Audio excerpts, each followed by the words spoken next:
Welcome into the channel, friends. It's May, and today we are reviewing Lake County like we promised you. And I'm accompanied by Jessica Eckhart. Jessica, welcome into the channel. Thank you so much. I'm so happy to be here. We are going again to talk about the housing values, what's happening in the market, and we'll see if there's anything special going on in the market, and we'll give recommendations to buyers, sellers, and realtors. And we also will talk about what's ahead of us. How can we prepare for it? Excited? Let's get in. Jessica, are you seeing that values in Lake County are dropping? Well, it depends on what you own. County-wide, prices are basically flat year over year, but underneath that flat number, the market has split. So some segments are holding strong.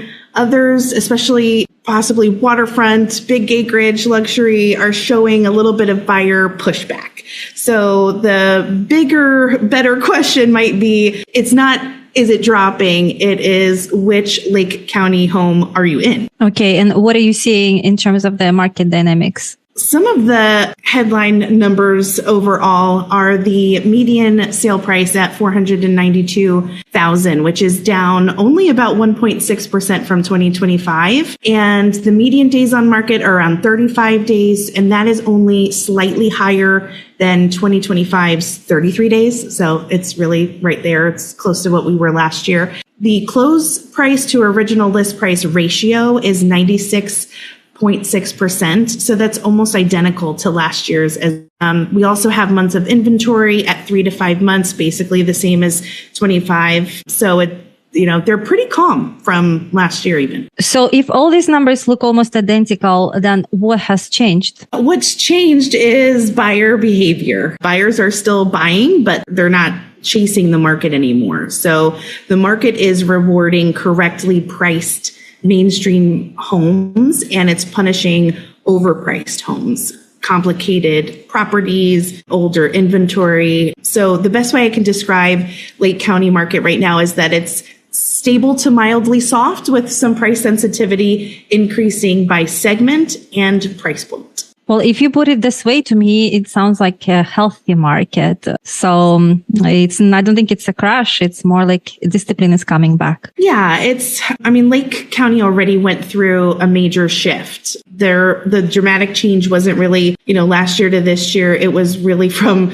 still, and it's in a lot of counties, but still the 2021 to 2022 frenzy. And then in the last 2 to 3 years, we've gone into a normalization period. So we're just operating on a normal pace than the pandemic era frenzy. Okay, so let's get into the data, and we show from January through April of this year, what are we seeing in the inventory and sales? So compared to the same period in 2025, the days on market, the active listings are down about 5.3%, and total sales down about 4.6%. So inventory is certainly not exploding. Sales are slightly lower, but supply is also slightly lower. So both sides are moving kind of in lockstep. And the spring season behaved exactly like normal spring should. In January, we had around 700 sales. February, a little bit higher at 762.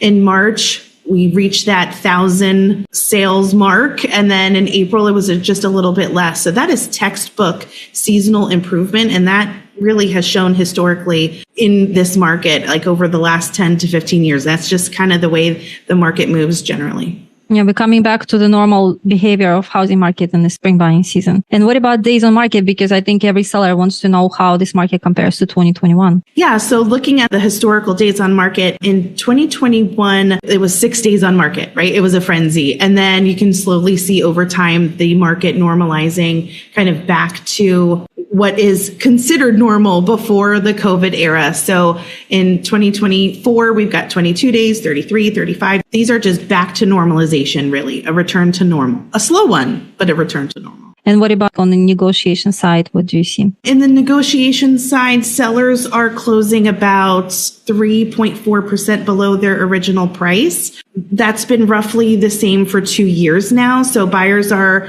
negotiating, but the discount pressure isn't accelerating. So, and that's really the difference to correcting market versus a crashing market. When those close price ratios stay similar and with the days on market, that's kind of the normal process of business. When we see that list price to close price start to really increase is where we might, start to tune in a little bit more. But right now we're not seeing dynamic. We're seeing that sellers pretty much getting very close to what they want. And if the buyers go into the market thinking they're going to negotiate like their soul out of everything, then it's probably not the case, right? Yeah. And countywide, the market looks pretty stable for me, but you saying that it's segmented. So what kind of difference we see in different segments? Yeah. Just like every market, there are segments to a market. In Lake County, what is stable right now is like those 55 plus communities, townhomes, new construction. And also in Lake County, what makes Lake County great is also the acreage. So you kind of segment out the 1 to 5 acres, the 5 to 10 and higher. And then you've got those waterfront properties or other types of acreage with manufactured or mobile housing on them. So Lake County really has something for everybody. But that's really 3 different markets. So what's stable is those 55 plus communities, townhomes, new construction. What to kind of watch for, which is a little bit slower but still functional, is those acreage properties that can vary greatly. And then kind of the real buyer pushback could be on the waterfront and then the manufactured mobile home segment. And waterfront, why you think the market softened up? Because if you think waterfront, Lake County has lake in the name. So for the waterfront, why is it softening up right now? Yeah, the waterfront gets interesting because just a water view is not just like one clean category. A water view property could mean a true lakefront home with a usable frontage or a pond view tract home. It could have a canal in the back. It could have a home with a dock.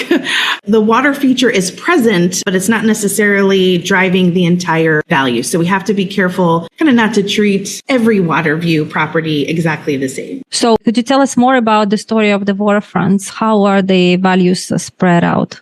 The 300 to 500,000 range, that really performs like a healthy market. That's probably the strongest market. That's where a lot of the activity is. And then the 500,000 and up buyers buy, but make the sellers kind of prove the premium. There's a lot of more negotiation and buyers are a little bit more particular when it comes to that price band.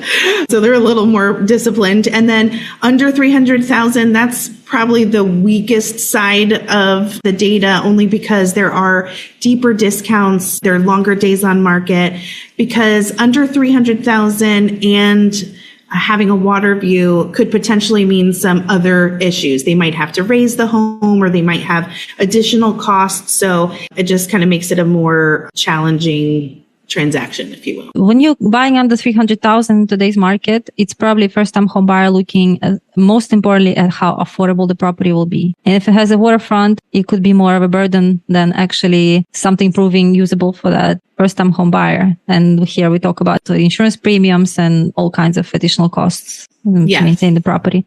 In early 2026, Lake County homes were, in general, they just, I say water view is very specific, but then I go and give you water view data. But the homes were typically selling around 93% of their original list price and 96% to their final list price. So that tells me that sellers may be starting too high, but once the property is repositioned closer to the market, buyers are still showing up. Buyers are responding to that. They're responding, yeah. So based on the current market, Jessica, what do you think? Because right now we have a nationwide high record of equity in homes. And I know that in Central Florida, many home sellers also have a decent equity, especially if they bought more than 5 years ago and they were able to enjoy that equity increase during the COVID years. So how would they actually use that equity to sell it right in today's market? In Lake County, there should be a lot of people with equity, because I think I saw in the data that prior to COVID, homes, even lakefront homes, were less than 300,000. And now they're in the 500 to 600,000 range. So there is equity to play with. And yes, that is really the pivot that sellers need to do and play with, because you should price it right from day one, right? You can be creative with your equity and suggest rate buy downs, concessions. We really have to focus even as a seller. I know people don't want to think about the buyer's payment, but you really need to work as much and be as open to working with concessions and using that equity for the greater good of selling this home quickly. I think it would be very wrong strategy to test the market, because remember, the first 10, 14 days are the most important in sale of home. You miss out all these highly motivated buyers. You see the reduction in interest and you start panicking, you start dropping, and you really don't want to earn the tag of there's something must be wrong. Yes. And actually there are 3 rules. That's it. 3 rules for Lake County sellers, exactly to that point, which is do not price off of your neighbor's dream number. Active listings that are out there, that is what people hope to get. And then what you really need to do is price from the closed sales, right? And anything pending, that's where buyers are playing. That's where they're starting to play the game. So you have to make sure you're out there and priced right. Just as you said before, using those first 14 days is super important because you need to hit it right out of the gate with the correct price in order to get as many eyes on your property as possible. And the last number 3 is don't ignore the competing new construction. Believe it or not, new construction is hurting resales right now everywhere, not just Lake County. So offering those rate buy downs, the concessions, you really need to be as open and honest with yourself and what you need to net on your home. So you really need to just kind of look at the whole picture. Jessica, so when you talk about look at the pendings, what can the sellers see from pending sales? Pending sales are very important because everyone looks at Zillow and looks like what's active and they're like, oh, these homes are going for this. But you have to look at pendings because a pending means that the home is under contract. So that means a buyer has said, hey, I'm interested in this home and here is my offer. And so that's where the negotiation begins. So when you see that a house is pending, see what it's pending at. That may not be where it closes. Because at pending, that's where the conversation started, basically. Yes. Yeah. Yes. Yep. That's where a buyer is saying, okay, I'm going to write a contract. Mm-hmm. An active listing, no one's coming to the table yet. Everyone's looking and kicking the tires. But a pending sale means someone put pen to paper with a true intent. And that's important. I think it's a big mistake when people look at what's active and they say, oh, it's selling at this price. No way, it's not selling yet. It's just offered. Yeah. An active listing, the sale price is just a seller's hope and dream. Mm-hmm. Yeah, that's true. Yeah. Okay. And now let's flip it to the buyer side. So knowing all this, what's happening in the market, how the buyers should move to get the best possible terms on their purchase. Yeah. Top 3 rules for buyers is that days on market, really looking at the days on market that are high. So 60, 90, 120 plus days. That definitely tells you that there's room to negotiate unless they're, totally unreasonable. But that doesn't mean that the home is bad. So let's talk about that because I think a lot of buyer perception out there is when they see a home that's been sitting on the market. In the old days, they used to say like, something's wrong with that house. Something must be strange. I don't know what's going on. Maybe the seller is unreasonable. Maybe it's a foundation issue. Like they just start making up things in their head. That doesn't mean that something's wrong with the home. What it means is that there's negotiation to be had. So if you see something out there and it's been on the market, go for it. I mean, ask for the negotiation. Let's get things moving. Another rule would be don't compare every home to the county-wide median because we just talked about how there's so many different segments in Lake County. And so at generic numbers, even though we spoke about it because, we're trying to give a big picture, you really need to look at what type of home you're looking at and then look at those homes, right? You got to really look into the data and work with an agent that understands that data because it's very segmented. Also, don't waive inspections to win something. There's nothing to win. This is a normal, slower market. So for buyers, this is a really great opportunity to take your time, really dig into those inspection reports, really do your due diligence and make sure that all of the things are covered. The roof, the HVAC, the well, the septic, all those things. You really want to make sure that you're looking at what you're buying and there's time to do that right now. Right. It's not the COVID time when you had to compete against 20 other buyers and you had to waive your inspection period just to entice seller to choose your offer. It's time to Take your time if it makes sense. Yeah, especially Get to know your property. Yes, especially in a home that's been sitting a little bit. You do want to do your due diligence, and there's plenty of time to do that. Jessica, I have a question for you. How reasonable is it for sellers to evaluate their property comparing the dollar per square foot price to the other comparable properties?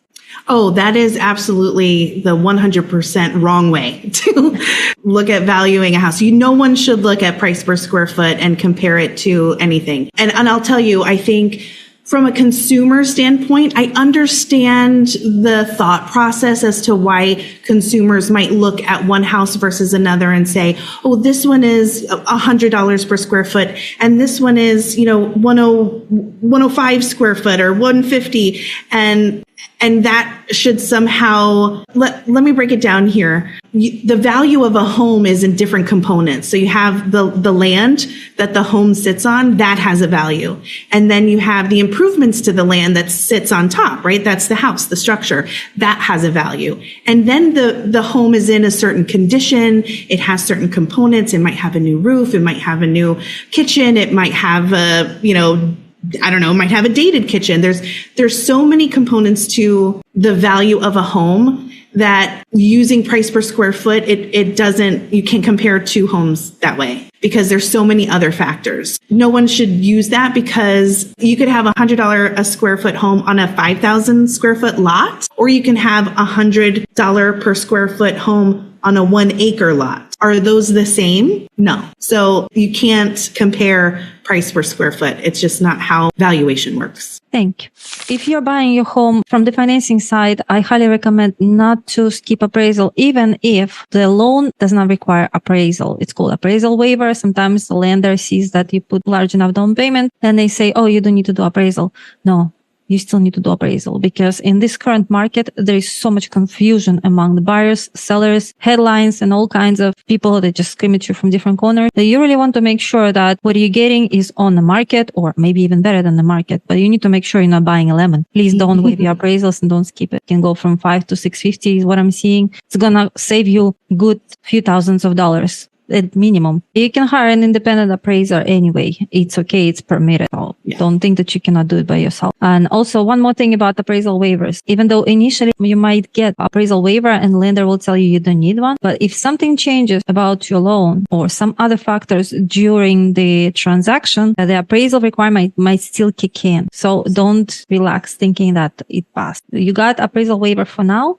Let's hope it stays on until the end. And let's hope lender is okay with that. And yet go out there and get your own independent appraisal in the current market. You absolutely need it. Jessica, so based on the current situation that we have in Lake County, what realtors should do? How should they navigate this market and consult their buyers and sellers? Yeah. So for our realtor friends, you really need to be the pricing translator. You have to be the one to understand the market, understand active listings, the days on market, what's happening in the market. If you don't know how to do that, certainly reach out to me. I will tell you how to analyze the market in under a minute. And you need to help your clients understand what's happening and that you can help manage their expectations. And I know I just said a lot in there because agents are like, yeah, right. I know, we know, but it's hard. And pricing high is not a harmless strategy. Well, it is. It's overpricing doesn't test the market. It trains buyers to ignore you. And I know that many agents also agree with that, right? No agent wants to go out there and sit on market forever. So, it does obviously help to get priced correctly. And if you are struggling at all with understanding where the price really is or how to get to the price, you can certainly reach out and we can help you with that. And become an affordability expert, really understand and dig in to the differentiator of understanding the full payment, right? Speak fluently to what the payment is going to be. Because again, in Lake County, those new construction homes are doing that. They are speaking the payment language. I am driving in these subdivisions and there's a QR code with, what's your payment on this home?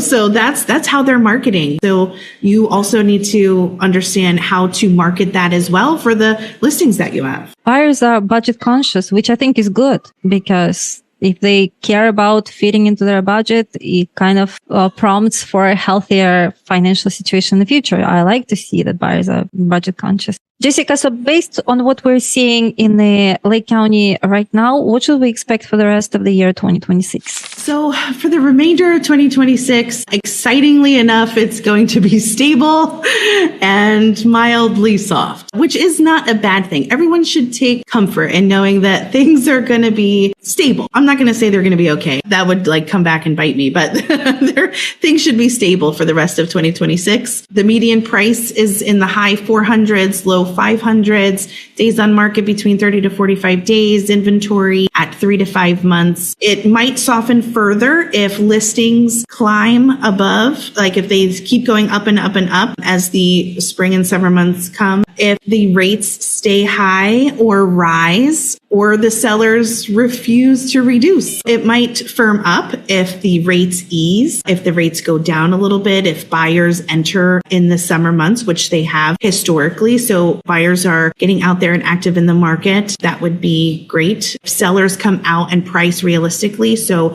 if they're coming to the market and they're meeting buyers where they're at, we could see some really healthy activity for the rest of 2026. So I think it's important also to mention that we are doing this forecast, guys, based on the inventory data, based on the market data that we're getting right now. It's a forward-looking data, but we cannot account for things that are out of the control, such as wars, pandemics, and all kinds of global, geopolitical things that are happening. If something like this comes, we don't know what's going to happen, and we're not putting our name on it, but we are watching the situation closely, and we give you updates every month. So stay tuned, and we're still going to continue doing these overviews no matter what. Guys, we record this overview of the different counties in Central Florida to give you first-hand knowledge. So if you're in the market working with real estate, regardless if you're buyers, sellers, or realtors, you can make informed decisions and navigate this market confidently. If you're a buyer and if you need to run your payment and see what's affordable for you and what strategies you can employ, get in touch with me. I'll do it for free because this is how we start working with most of you. And this is just the beginning of your journey. And I would be honored to be alongside you on it. Yeah. And sellers, if you are even thinking about selling your home, or is this the right time, or you've been hunkering down this whole time and is this the right time to move forward? Always get a pre-listing appraisal. You can reach out to me and we can do that for you. We have economical choices for everybody, but this way you at least understand what the value range of your home is in the current market so that you can make an educated choice of pricing when you go out into the market. So you can really protect the equity that you have. You don't want to leave a dime on the table, and making sure that happens, you really want to know what the value of your home is before you hit the market. And realtors, if you're working with public, get in touch with me, get in touch with Jessica. We are here to support you. We are here to provide value for you guys. And we are here to accompany you as a team, because good teamwork makes transactions successful for everyone. Thank you for watching this episode. We hope that you found value in it. We'll see you next month. In June episode, what are we discussing, Jessica? We are going to take a look at the first half of the year. So we're going to look at the data from January through June, or through the end of May. And we're going to cover all the counties we've covered so far. So Orange County, Osceola, Seminole, and Lake. And we're going to give an overview of how they've performed during the first half of this year. Which should give us a decent benchmark to kind of see how the rest of the year will go. I'm excited. I'm looking forward to it. All right. Thank you guys for staying with us. See you in a month.